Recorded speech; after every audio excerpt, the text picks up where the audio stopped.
Need to find your IP address in Linux? Here are 3 quick commands that work on most Linux distributions. Open your terminal. In the terminal, run the following command. IP space addr. Press enter.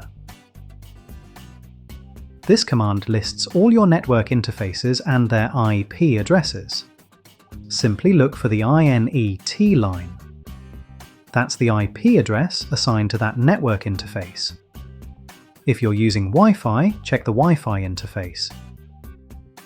If you're using Ethernet, check the Ethernet interface. If both are connected, you'll see an IP address for each. If you only want the IP address without any extra information, use hostname capital I. It's one of the quickest ways to display your local IP.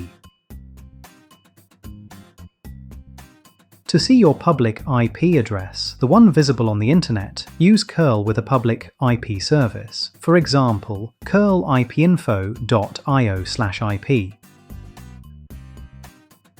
That's it. You now know 3 simple ways to find your Linux IP address. If this video helped, please subscribe to our channel for more Linux tutorials.